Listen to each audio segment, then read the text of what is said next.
Hey, what's up guys? Bucky here, just out here in San Francisco in front of Grace Cathedral, and one of the reasons why I love coming to the city is that there's so much culture and there's just so much depth, and I'm just reminded of that. I think in Southern California we forget, because in relationship to San Francisco or different parts of the world, Southern California is pretty new. And I think it's really easy to forget about culture and about tradition and about roots. But just feeling into this spot and sitting down and feeling connected, and it's like these centers, right? These power places, these temples or synagogues or churches or places on the earth that have significant energy in them, and the importance of coming to places like this and connecting in and finding tradition and finding routine and finding that space of being. I posted it earlier in a post of mine when I was talking about morning rituals and this idea of going to specific places or doing specific things in our lives or in our mornings in order to cultivate a way of being. And obviously churches are an amazing spot for that. I think a part of living a fulfilled life and living a full life is about having that connection to spirituality, obviously, and connecting to something that's bigger than yourself. If you can't see the big picture, if you can't get that there's a force that's bigger than you, then there's a big part of you that's missing, and it gives you a little context to maybe some of the challenges or some of the situations that you're maybe going through in your life, some of the difficulties,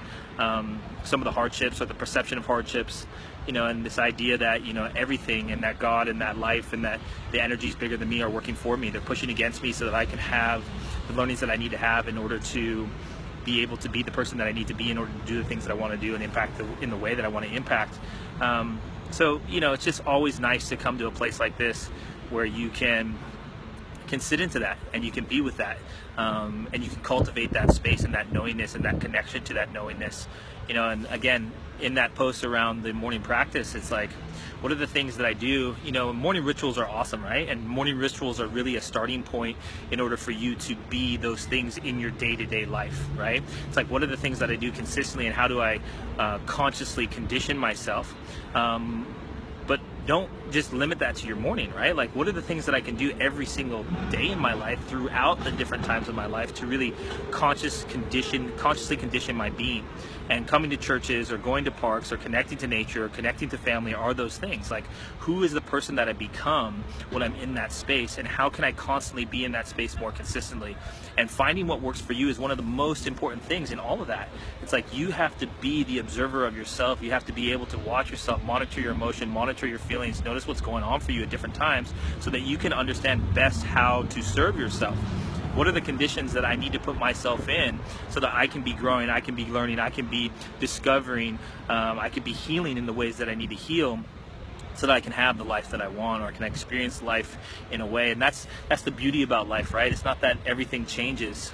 In some cases, some things do change, right? You have the physical things, maybe it's the time, it's the money, it's the external toys, it's the relationships. But a big part of that is the internal change. It's the internal change that takes place, and the perception of what is, and that's always an important conversation in this conversation of life, is what is my perception of what is, and do I have a limiting perception or do I have an empowering perception, and how can I put the reality of things into perspective so that I can see things differently and I can start to look at things differently, and that can affect my energy, it can affect my mood, it can affect how I show up in any single moment. Your perception is so important. And places like this, churches, natures, places like San Francisco where you have culture and tradition and you have community are so important because it gets you grounded in the being of who you are. And there's something that opens up in this space. Part of the reason why there's places like this is that there's a collective energy that starts to take shape, over the years and years and years of tradition that is associated to people practicing certain states of being in this place specifically, or in any other place like this. There's a residue to that, and you can come to a place like this and you can instantly feel that residue. And I know that this is maybe for some of us a little bit of a different conversation, but those are the sensitivities, right? Those are the sensitivities of being human, and being able to feel into different situations.